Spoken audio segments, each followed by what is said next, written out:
भोला दास और पेहवा के पास हरिगढ़ भोरख गांव है, उससे उनसे एक प्रार्थना है, कृपा वो एक बार आगे आ जाएं। भोला दास और उनका पुत्र भजन सिंह यहाँ आगे आ जाएं। भजन दास। अब पुण्यात्माओं क्या बताते हैं? धन धन जननी धन भूमि धन धन नगरी धन देश धन करणी धन कुल धन जहाँ साधु परवेश। क्या बताते हैं? धन जननी धन भूमि धन और धन्य नगरी धन देश धन करणी धन कुल धन जहाँ साधु परवेश। क्या बताते हैं? आदरणीय गरीबदास साहिब जी कहते हैं कि जहाँ पर परम संत प्रकट होते हैं, जहाँ परम संत आते हैं, धन है उनकी जननी को जो उसकी शरण में आते हैं, और धन्य है वह भूमि वो क्षेत्र, और धन नगरी धन देश यानी पूरा भारतवर्ष धन्य है, और धन करणी धन कुल धन्य जहाँ साधु परवेश। धन करणी, करणी माने आपके पुण्य, आपके पिछले पूरे संस्कार धन्य है, जिसके कारण परमात्मा ने यहाँ आना पड़ा आपके लिए, या इस दास को भेजना पड़ा, एक दास को संत बना के, तत्वदर्शी संत बनाकर, और अपना रिप्रेजेंटेटिव उत्तराधारी अधिकारी बनाकर, और कुछ थोड़ी सी आप जैसी काम चलाओ शक्ति दे दी आपका काम चलाने ने उस परम पिता कबीर जी ने। कहते हैं धन्य है आपकी जननी, धन्य है वो भूमि, धन्य है वो देश, और धन्य आपकी किस्मत करनी, पिछले संस्कार, पिछली कमाई, और कुल धन आपका कुल भी धन है, जो आपके आने वाले संस्कार। जैसे ही आप परमात्मा के चरणों में लगे, आपके घर पे वो पुण्यकर्मी प्राणी उत्पन्न होंगे परमात्मा के, जो कोटे में अभी सटोक में रख रखे हैं। यहाँ इस एक ब्रह्मांड में परमेश्वर कबीर जी का एक ऐसा स्थान है जहाँ पर जो पुण्यात्मा पार नहीं हो सकी, और उनको सतनाम तक प्राप्त हो चुका था, या प्रथम मंत्र ही उनका प्राप्त था, और वो ऊपर के लोकों में अपना जीवन बर्बाद नहीं करना चाहते थे, हृदय से रोए थे, तो उनको वहाँ से छुटवा के अपने इसी राजदूत भवन में रखा हुआ है। तो उन प्यारी आत्माओं की जिनकी भक्ति आज लास्ट स्टेज पर है, वहाँ रखे हैं। अब उनको आपके घर में जन्म देगा बेटा और बेटी के रूप में, और उनका फिर जो संतान होगी वो और भी अच्छी किस्मत की होंगी, क्योंकि जो संतान आपका होगी उसको तो कोई डाउट ही नहीं होगा कि कबीर परमात्मा के अतिरिक्त को धरती पर भगवान भी था या से। तो उनकी भक्ति तो आप सुचारू शुरू होगी, और उनके बहुत अच्छी किस्मत होगी, उन पर कोई आपत्ति नहीं होगी, पूरे बहुत सदा सुखी रहेंगे और भक्ति करेंगे डट के। तो आपका कुल 101 पीढ़ी पार होगी। परमात्मा ने कहा है कि आपकी 101 पीढ़ी को पार करूंगा जो ईब मार्ग पर लगे। तो ये हजारों वर्षों तक ये परमात्मा का मार्ग पूरे विश्व में फैलेगा, चलेगा, और इस 1000 युग पुरुषों के तक ये पार हो गए तो होगी ना, तो फिर बिरन मटीनो की नो है। इन 1000 वर्षों तक ये दास एक ऐसी व्यवस्था करके जाएगा कि जब तक ये कंप्यूटर युग रहेगा, साइंस रहेगी, तब तक ये ज्ञान, ये दास एक चलचित्र के माध्यम से सब उपदेश एज इट इज, और ये नाम दिया जाया करेगा, और दूसरा कोई गुरु पृथ्वी पर नहीं होगा इस दास के बाद। होगा तो वो नकली होगा, जनता उसको स्वीकार भी नहीं करेगी, और उसके बाद फिर ये कृतघ्नी लोग हो जाएंगे, भक्ति योग नहीं रहेंगे, उनका वैसे ही विनाश होना शुरू हो जाएगा। इसलिए अब पिछली पीढ़ी बताई है। पहली पीढ़ी में जब परमात्मा आए थे, हम 64 लाख उनकी शरण ग्रहण की थी। हम सदग्रंथों से अपरिचित होने के कारण प्रभु को पहचान नहीं सके, और परमात्मा चाहते थे कि ये आत्माएं पार करनी ही है आपको। आपका पौंद चढ़ा गए थे कलम, और अब आप जन्म लेते हुए आ रहे हो, और आपको फिर ग्रहण कर लिया। अब दोबारा फिर चार्ज कर दी आपकी बैटरी। तो ऐसे तो अब जो पुण्यात्माएं होती हैं वो परमात्मा की चाह में भटकती रहती हैं, और कुछ दिनों के बाद कुछ ज़्यादा विशेष पुण्यात्मा होती है, वो स्वयं ही औरों को कल्याण के लिए कोई किसी का पाठ करने लग जाएगा, किसी ने नाम देने लग जाएगा, और वो अपना काम बिगाड़ लेता है। इसी का एक उदाहरण अब जीवित आपके समक्ष ये दास दिखाएगा, भोलानाथ दास जी। पहले इसका क्या कहानी है ये दास पढ़ के सुनाओगा आपको। ये भक्त भोला दास ने लिख के दिया है। परम पूज्य सतगुरु रामपाल जी महाराज की जय। दास का परमेश्वर स्वरूप सतगुरु जी के श्री चरणों में अनंत कोटि बार दंडवत प्रणाम। अब ये क्या बताना चाहते हैं कि दास यानी भक्त भोला सिंह जी सरदार जी हैं ये। अब इनको समझ में आ गया कि हम सिख हैं। सिख माने परमात्मा की चाहने वाली प्यारी आत्मा, जो शस को सिख बोलते हैं। तो इन्होंने लिखा कि मैं अब दास हो गया, हम अब दास हो गए और दास होकर ही पार होंगे। जितने भी हमारे 10 गुरु हुए हैं, गुरु गोविंद सिंह जी ने सिंह इसलिए चालू किया था कि उस समय परिस्थिति बहुत बदल गई थी। उससे पहले सभी दास राय ये ऐसे ही हमारे गुरु जी लगाया करते थे। तो क्या कहते हैं कि ये दास यानी भोला दास पहले सिख धर्म में जन्म होने के नाते सफेदोपेश सदोपदेश प्राप्ति से पूर्व, यानी यहाँ से नाम लेने से पहले 40 वर्ष तक स्वयं पाठी थे, गुरुद्वारों में जाते थे और औरों को नाम दिया करते थे, शिष्य बनाते थे। फिर इनके पुत्र भजन दास जी ने, एक लेक्चरर हैं, ये ज्ञान सुना अपना। जब ये दास इस क्रोथा कांड, इस झूठे केस में फंसाकर मुझे जेल डाल दिया गया था, उस दौरान इन्होंने सीडी वगैरह किसी हमारे भक्तों से सुनी पढ़ी, तो इस भजन दास को ये विश्वास हो गया कि भगवान तो यहाँ आए हैं। तो उसके बाद इन्होंने पूरे ज्ञान को समझा, स्वयं उपदेश लिया, फिर अपने पिताजी को समझाने की चेष्टा की। इनके पिताजी भोला दास जी ने कहा कि बेटा तू क्या बोल रहा है, मैंने 40 वर्ष हो गए औरों को उपदेश देता हूँ, मैं शिष्य बनूंगा, हम नहीं किसी से नाम लेंगे। फिर भी बहुत समझाने पर इस प्यारी आत्मा ने सारे प्रमाण देखे। भाई मैं प्रमाण देखूंगा तब मानूंगा। तो इस भोला दास जी ने, बहुत प्यारी आत्मा, बहुत ही साधु स्वभाव का व्यक्ति है, इसने ये प्रमाण देख करके उपदेश ले लिया इस दास से। अब लगभग इसने 1.5 वर्ष हो चुका है उपदेश लिए ने। 23 फरवरी 2010 को ये सत्संग में आए हुए थे, और यही इसके एक पैर में यानी बाईं साइड में दोनों बाजुओं में और दोनों टांगों में अधरंग से पीड़ित। अब क्या पढ़कर सुनाता है दास कि सदुपदेश प्राप्ति से पूर्व 40 वर्ष तक सिख धर्म का प्रचारक रहा है।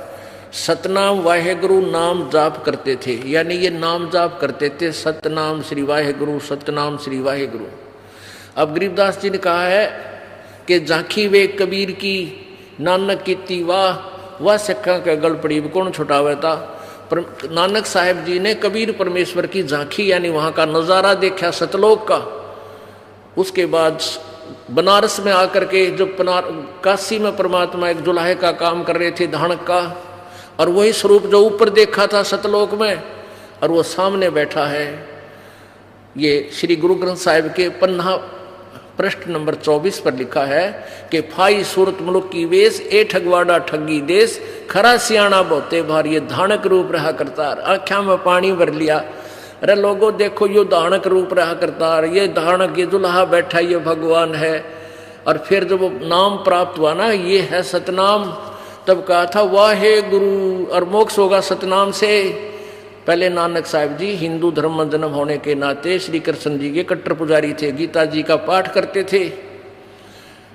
तब उन्हें पता चला रहा ये तो मंत्र और है मुक्ति का, ये 2 मंत्र का जाप है सतनाम, एक ओम और एक तत् सांकेतिक है।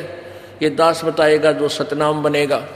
तब नानक जी ने को कह दिया था कबीर साहब ने कि उपदेश ले प्यारी आत्मा, लेकिन आगे किसी को ये मंत्र नहीं देना, नहीं तो पिछली पीढ़ी में या गड़बड़ हो जाएगी, ये नकली संत भी ये नाम देते पाओगे। तो नानक जी ने आगे ये नाम किसी को नहीं दिया, बैन लगा दिया था कि इस नाम को कोई नहीं पढ़ेगा। तो उसमें वो कहा था वाहे गुरु वाहे गुरु वाह गुरु वाह गुरु, और जैसे उमंग के साथ अपने महिमा गाते हैं। अब गुरु जी के नाम से मुख से वाहे गुरु सुनकर सारा सिख पंथ वाहे गुरु नाम देने लग गया और वो जपने लग गए। अब परमात्मा कहते हैं झांकी वे कबीर जी की समर्थता को देखकर सतलोक में और बनारस में जब नानक जी ने वाह कहा था, वाह वाह, अन्यों को वो तो कहते किसी और दृष्टिकोण से वाह, और इन सिखों ने वो मंत्र बना लिया, या इनके गल पड़ गई वाह, ये मानते नहीं दूसरे मंत्र ने। चाखी वे कबीर की नानक की तीवा, वह सिखा के गल पड़ी कौन छुटावा था। लेकिन अब ज्ञान छुटवा देगा तो सत प्रमाण आपको मिलेंगे। तो कहते हैं सतनाम वाहे गुरु का जाप करते थे और यही उपदेश लोगों को भी दिया करते थे। भोला दास जी अभी आपके सामने आएंगे। नामो उपदेश के बाद, नामो उपदेश सतगुरु जी से प्राप्त करने के बाद, यानी इस दास से उपदेश लेने के बाद दास का एक प्रारब्ध कर्म प्रारब्ध कांटा आ गया, प्रारब्ध में कांटा आ गया, यानी दुख आ गया। क्या आया कि इस भोला दास जी की बेटी अमरजीत कौर को कष्ट आने से एक माह पूर्व भोला दास जी को अधरंग मार गया 23 फरवरी 2010 को। तो एक महीना पहले इनकी पुत्री अमरजीत कौर को सपने में अपने पिताजी भोला दास जी को अधरंग मारा हुआ नजर आया और उसने अपने बड़े भाई को बताया, अपने बड़े भाई चरणदास को बताया, चरण सिंह को, चरणदास को, वो भी आया हुआ बच्चा। तो वो कहने लग गया कि बहन सपने की बात ऐसी होती है, उसने कोई ध्यान नहीं दिया। तो फिर जब इस भोला दास जी को 23 फरवरी 2010 को यह सत्संग में आया हुआ था और यहीं पैरालाइसिस हो गया, तो इसका जीजा जी साथ आए हैं, वो उन्होंने भी उपदेश ले रखा है, वो इनको गाड़ी में डाल कर ले गया। तो इसने सोचा, वहाँ इसका बच्चा कहने लगा, आज बैठ जाओ, इनका लड़का कहने लगा पिताजी चलो आपको डॉक्टर के ले चलते हैं। तो भोला दास जी कहने लगे भाई देखो आज बात बिगड़ गई हमारी, लोग न्यों कहेंगे छोड़ दिया था गुरुद्वारा, छोड़ दी पूजा गुरु ग्रंथ साहिब की, अब 92 तय होनी है थी इसकी। तो अर्ज करी है प्रभु, ये दास तो हो सकता है इतना निकम्मा हो कि मैं इसी मौत मरना हो, पर परमात्मा आपकी बेइज्जती मुझ दास के कारण होएगी। आपकी महिमा अपरंपार है, इसमें कोई डाउट नहीं। हो सकता है मैं कोई नियम ठीक ना निभा पाया हो या मुझसे कोई त्रुटि होगी हो, लेकिन आपकी महिमा पे मैं बाधक बन गया, दाग बनेगा। कहते उसी रात ने ठीक हो गया, उसी रात को स्वस्थ हो गया। बोलो सतगुरुदेव की जय। एक मिनट रुक जाओ, खड़े हो जाओ वैसे। फिर क्या हुआ, तो सारा शरीर ठीक हो गया, 3 उंगलियां में फिर भी रह गया। फिर प्रार्थना की इन्होंने, वहां से फोन के माध्यम से इस दास से संपर्क करा किसी भगत के द्वारा। तो दास ने कहा कि उसको कहो भजन करता रहे, मंत्र का जाप रखे, कोई दिक्कत नहीं। तीसरे कहते 3 दिन में फिर वो उंगली भी सीधी होगी। ये सामने खड़े भगत जी। बोलो सतगुरुदेव। अब आप बताओ अपने हिसाब से। आदरणीय परम परमेश्वर बंदी छोड़ कबीर साहब महाराज, बंदी छोड़ गुरु रामपाल महाराज, जिन्हों से दास ने उपदेश लिया, तो पहले मेरे बच्चे भजन दास ने उपदेश लिया था, तो मैं किंतु करने लगा, विवाद करने लगा कि तू पहले व्यास वालों से गया था उपदेश लिया, अब तू गुरु धारण कर लिया है। हाँ भजन कोई ठिकाना नहीं, भजन कोई मानता हूँ, जय हो। तो मैंने इसके बारंबार कहने से एक दिन मैंने वो बुक गीता ज्ञान देखा, भक्ति सुधाकर देखा, तो देखने के बावजूद इसने अपनी माता को कहा, पिताजी मेरे गुरु की निंदा करते हैं और ये बुक क्यों पढ़ते हैं। तो वो कहने लगी इसको मत रोकना, गुरुजी ने कहा है वो पुण्य आत्मा है, अपने आप आएगी। तो मैंने वो बुक को पढ़ना शुरू कर दिया। जब मैं सारी बुक पढ़ी तो मेरे को श्रेष्ठ ज्ञान अंदर से आवाज आई, भोला सिंह यही पूर्ण परमेश्वर है। गुरु नानक देव जी ने कहा है, गुरु परमेश्वर पूजिए मन तन लाए प्यार। तो पार ब्रह्म परमेश्वर वही है जिसके अंतम से नाम है। पार ब्रह्म परमेश्वर सोए जो जो कह सो मुक्ता हो, वही मुक्ति का पात्र बना सकता है जीवात्मा को। जो पार ब्रह्म परमेश्वर होता है वो संत भी होता है, और वही सैव भी होता है, और सतगुरु भी होता है तो संत भी होता है। आरती में भी लिखा है कि सैव से सतगुरु पे, सतगुरु से पे संत। ये तीनों गुण इनके एक ही गुण होते हैं, वही परमेश्वर होते हैं। तो सतगुरु नाम धन दे, नाम का धन भी वही सतगुरु दे सकता है। सो सतगुरु जिस हृदय हर नाम, जिसके हृदय में नाम है वो परमेश्वर है। दास ने परमेश्वर समझा। जब ये दास को अधरंग है, ये भयंकर रोग आया, तो मैंने बारंबार दंडवत करी। तो मेरा जीजा साथ से, तो उस पर तो मैं बोला चलो गांव में चलें तो वहाँ जाकर ट्रीटमेंट कराएंगे। तो मैंने कैंथल एक डॉक्टर से दिखलाया। वो कहने लगा मैं तो हाथ मिला था, आप अच्छे डॉक्टर पर तगड़े अस्पताल पर जाओ, मैं नहीं इसका कोई टीका नहीं लगा सकता। तो दास सेवा में गया तो एक साधारण से डॉक्टर से टीका लगवाया। तो वो भी कहने लगा कि आप अच्छे डॉक्टर को दिखाओ, अस्पताल में जाओ। तो मेरा जीजा जी कहने लगे कि आप अस्पताल में चलो, मिशन अस्पताल में दाखिल हो जाओ। मैं कहा दास नहीं होगा, दास तो गुरु के मदन से विश्वास रखेगा। और परमेश्वर जब समझ लिया है, दास ने तो जब का नाम लिया है तो परमेश्वर ही समझ लिया है। अगर जो परमेश्वर नहीं दास को ठीक कर सकता तो कोई डॉक्टर भी नहीं कर सकता। बोल सतगुरुदेव की जय। मैंने भजन दास ने कहा कि आप अस्पताल में चलो। मैं कहा मेरे को कुछ नहीं, मेरा शरीर ठीक होने लगा। तो रात दास रोया, ये सच्चाई है। सारी रात नहीं सोया, परमात्मा से विनय करी, हे रामपाल महाराज जी मेरे तो गुरुदेव तुम ही हैं, तुमसे और परमेश्वर नहीं मेरे दास का परमेश्वर भी तू ही है और गुरु भी तू ही है, और तू ही ठीक करेगा मेरे को। हे परमात्मा, मैंने नारे भी लगाए और सारी रात सोया नहीं, मैं रोया भी कि ये सिख समाज, जब मैं नाम लिया था गुरु जी से, तब इन्होंने बकवाद करी थी गांव में कि इसको कोड़ पड़ेगा और ये गुरु ग्रंथ साहब कि इसको शराफ लगेगा, इसको कीड़े चलेंगे, बहुत बकवाद करी उन्होंने। तो दास ने गुरु के मर्यादा से भी उल्लंघना करी। क्यों? कि उनके विवादों से डरकर गुरु से नाजायज बोलते थे। दास गुरु की निंदा सुनने नहीं चाहता था। इसे उद्देश्य से मैंने कृपाण भी धारण करी थोड़े से। वो थोड़ी सी गलती करके बीच तो फिर मैं बीच में गलती करने से गुरुदेव ने कहा ये नहीं करना। मैं कहती सतवचन। तो जब से मैंने श्रद्धा पूरी रखी तो मैं दवाई नहीं ली। भजन दास जी कहने लगे चलो दवाई तो लेनी चाहिए, अब लिया दवाई लिया, आगे से ना कोई दुख आए। मैं गुरुदेव ने ठीक कर दिया। 2 उंगली रह गई, 3 उंगली थी। एक ही रात में सारा हाथ भी चल पड़ा और बाजू भी, टांग भी चल पड़ी। तो 2 उंगली रह गई थी दिन चढ़े तक। और दूसरे दिन वो भी मेरा भाई साहब आया, छोटा भाई, उसने गुरु से जंगीर सिंह गुरु जी ने पूछा कि भोला दास का क्या हाल है। तो उसने कहा जी 2 उंगलियां उसकी खड़ी हैं और सारा बाजू भी चल पड़ा है और टांग भी चल पड़ी है। तो गुरुदेव ने कहा उसको कहना कि मेरे भक्त को चिंता ना करे, वो भी ठीक हो जाएंगे। दूसरे दिन वो भी ठीक। बोल सतगुरुदेव।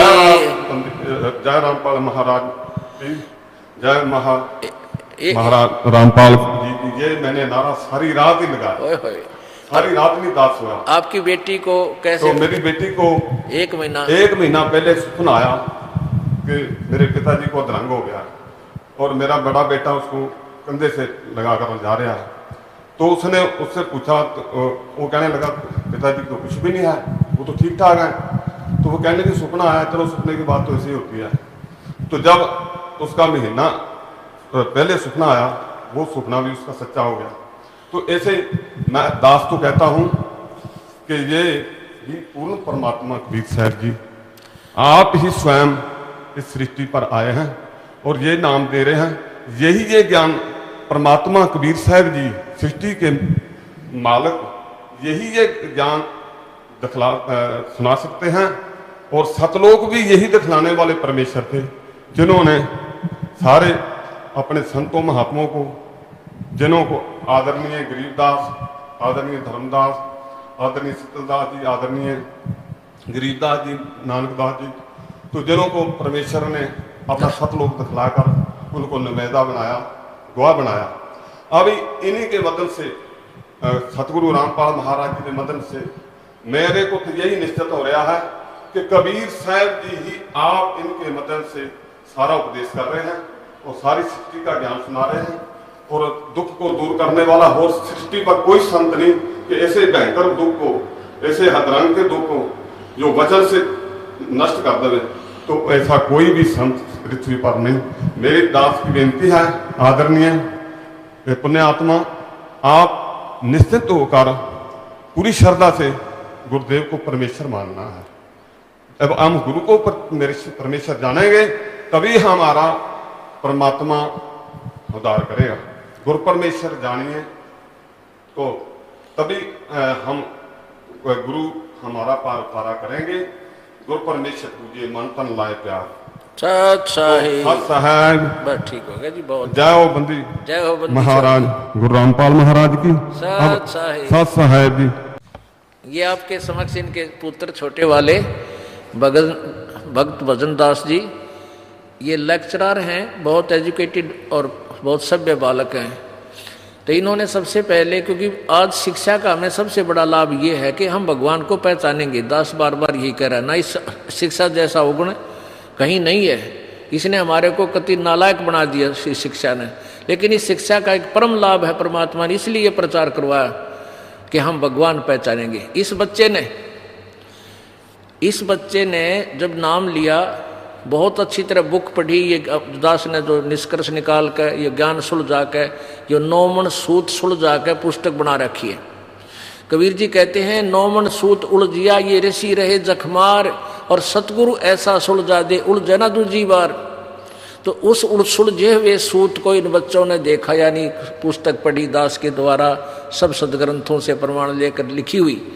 तो इस पढ़े लिखे का ये लाभ था। ये लेक्चरर लड़का है, तुरंत समझ गया कि इससे आगे कोई ज्ञान नहीं, और प्रत्यक्ष प्रमाण, एक पॉइंट पे 4 प्रमाण रखे हैं, फिर कहाँ गुंजाइश है कहीं जाने की। इसने समझा, फिर अपने पिताजी को समझा, पिताजी आप गलत मार्ग पर जा रहे हो। तो ये भी पुण्य आत्मा थी, अपने बच्चे के द्वारा दिए हुए ज्ञान को फिर स्वयं आंखों देखकर इन्होंने भी समर्पण कर दिया प्रभु के चरणों में। अब ये भजन दास जी कुछ अपना बताएंगे। बंदी छोड़ सतगुरु रामपाल जी महाराज की जय।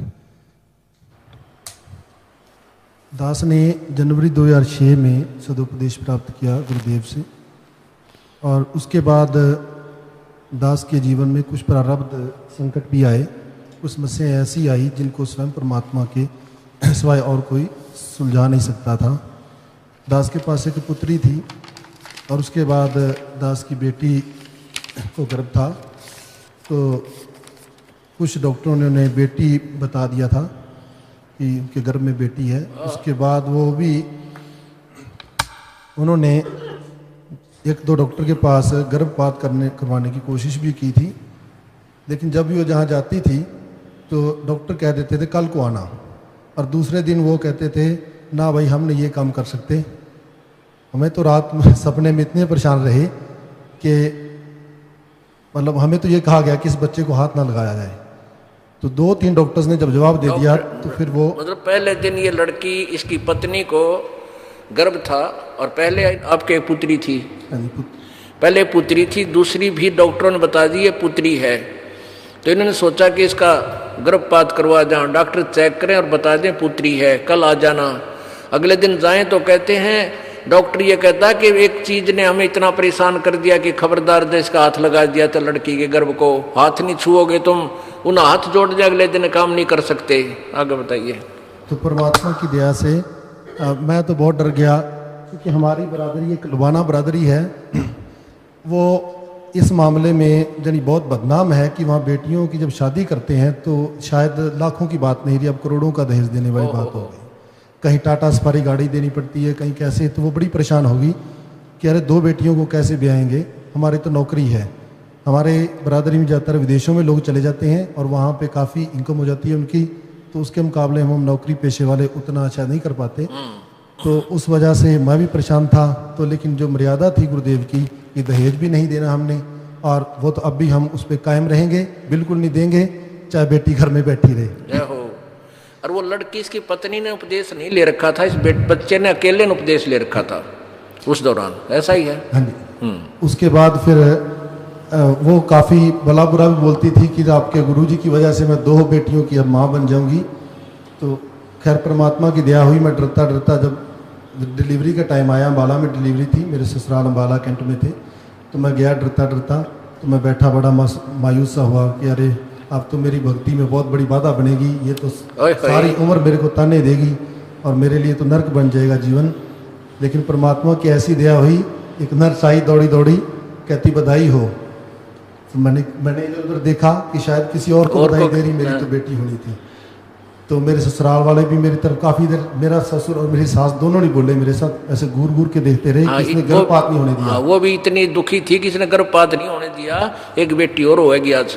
तो ससुराल वाले भी से दुखी थे। गुरु वचनों पर टिके हुए, अपने मन को बांधे हुए हम बैठे रहे वहाँ पे, जो होगा देखी जाएगी, परमात्मा साथ है। तो उसके बाद वो नरस आई, बेटा हुआ, नरस आई, उसने कहा बधाई हो आपके पुत्र हुआ है, बोलो सतगुरुदेव की जय। तो मेरे ऊपर तो परमात्मा ने इतनी दया की, जब मैं शरण में आया था तो मेरे दास के ऊपर कोई भी किसी प्रकार का संकट नहीं था, ज्ञान सुनकर आया था और ज्ञान अच्छा लगा, इसलिए पहला संत था जिसको ये अपने सिरसा वाले जी महाराज जी, उनसे मैंने उपदेश ले रखा था। उनको मैंने कई लेटर लिखे, मैं आईएएस की तैयारी किया करता था, इंडियन एडमिनिस्ट्रेटिव सर्विसेज के लिए, तो मेरे प्रीलिम एग्जाम पास हो जाया करता था, मेंस भी पास हो जाया करता था। तो संत को फिर मैं लिखा करता था कि आप दया करो जी हम पर, तो वो कहता हो जाएगा, सुमरन करते रहो। फिर मैं पढ़ाई में कम, सुमरन में ज़्यादा ध्यान देता था और मेरा आई बार फेल हो जाता था। परमात्मा की बड़ी दया रही कि मैं उस समय आईएएस नहीं बन पाया, अगर मैं उस समय आईएएस बन जाता तो मैं सारा श्रेय उस संत को दे देता और आज ये बात तो मेरे वो सरसा वाले महाराज से उपदेशी था ये। और कोई भी जैसे ये प्रार्थना करता था जी मैं आईएएस कर रहा हूँ, मैं सफल हूँ, उन वहाँ का उत्तर आता था बेटा तो सफल हो जाएगा, हो जाए, और नहीं हुआ तो कहते हैं ये कह रहे हैं कि अगर मैं आईएएस बन जाता था मैं उस महाराज ने कद्दे नहीं छोड़ दूँ, बनना था अपने प्रारंभ से।